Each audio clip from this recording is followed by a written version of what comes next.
Thank you. That is the best way to end any talk. I think we'll end the whole session today with that.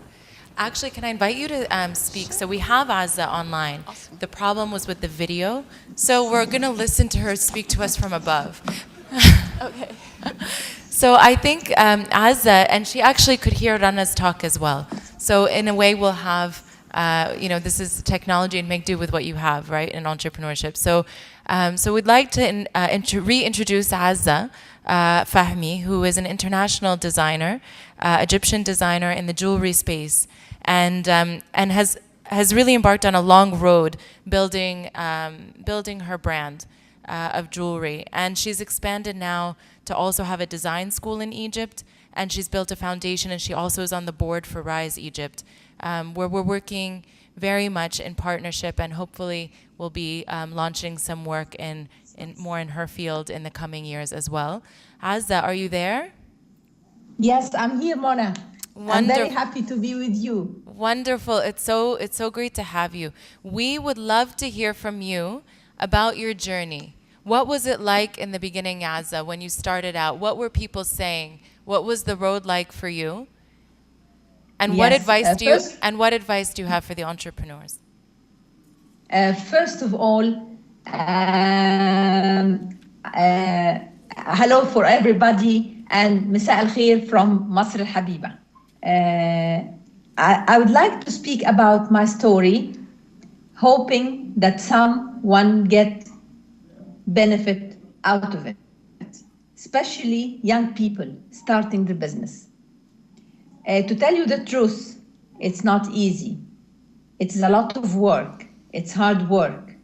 But I will tell you the secret. The secret is love. If you love your work, believe me, whatever difficulties you will face, you will pass it. 40 years ago, there was a small dream for a young girl, an artist, to have somebody, to have something in her life which is really passionate about it. And this girl, she graduated from Faculty of Fine Art. It's me. Then working in the government for about 8 years in illustrating books, but she didn't feel that this is the things which she likes. She kept or me kept looking for something which really I like. I work with children, I work with ceramics, but nothing was fulfill me. Until one day, I found a book about medieval jewelry in Europe. It was in the first international book fair in Egypt. Was more than 40 years ago. And my salary in that time was 19 pounds, Egyptian pounds. And the book was in German language, it was 17 pounds. I didn't hesitate 1 minute to buy this book because I felt this book is going to change my life. And it happens. If anybody tells you that a book can change your life, believe it. Because if you believe in what is in it, you will do it. I took this book and I started a big journey that I want to be a jewelry designer. It was in a German language and I didn't know any word in German. Then a friend of mine, she told me, let us go to Khan Khalili. This is a quartet for craftspeople in Egypt to do how to do jewelry, because I don't want to be a jewelry designer only. I wanted to make jewelry as well. In that time, I was working in the government, and in the afternoon, I always go to Khan Khalili walking because I didn't have the facility and the money to have a taxi to go to Khan Khalili. And I started my whole capital with 3 pounds in that time, 3 Egyptian pounds.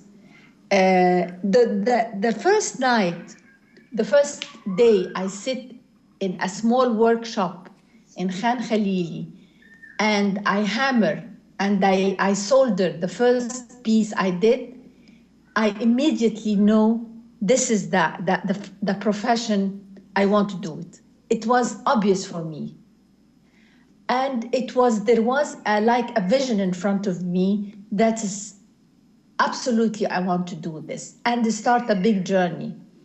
I start working between doing some work and working in the government.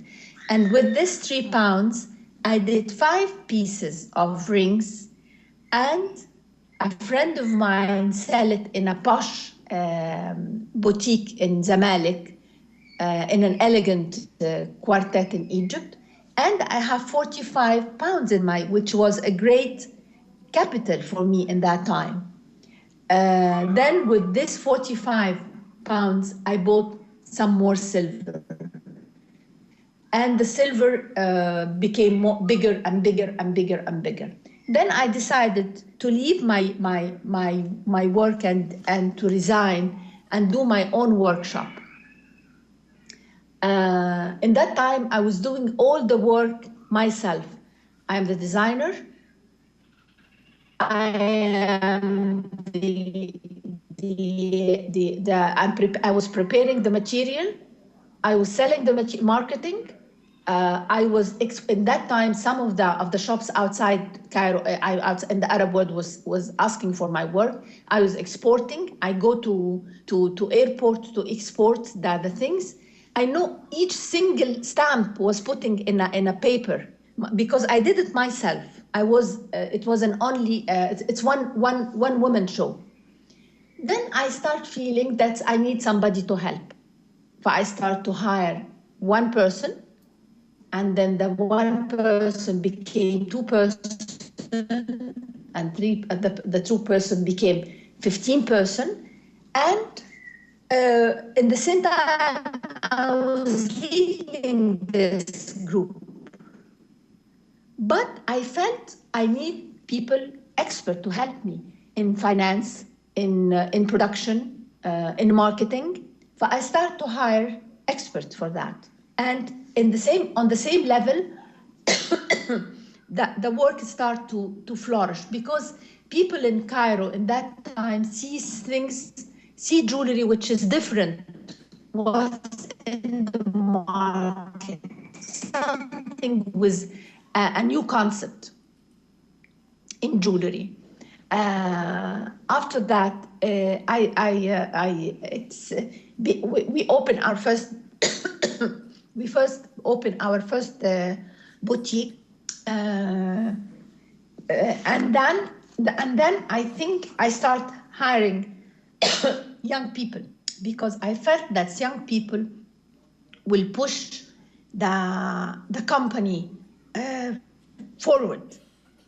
I hired people with good education, good vision. From that time, after I think took about 10 years, and this group of people, they took me international.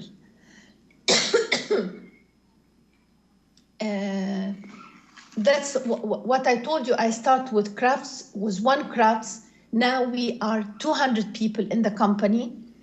We have 18 outlets doing collaboration internationally with top designers. Of course, I want to tell the young people, I mean the young entrepreneur, that whenever you face problems, if you love your work, you will make it. Understand it, work for it, but it's very important to be passionate about it.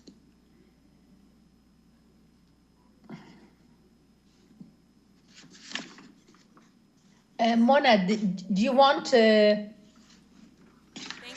Thank you so much, Azza. Why don't you stay with us for a minute?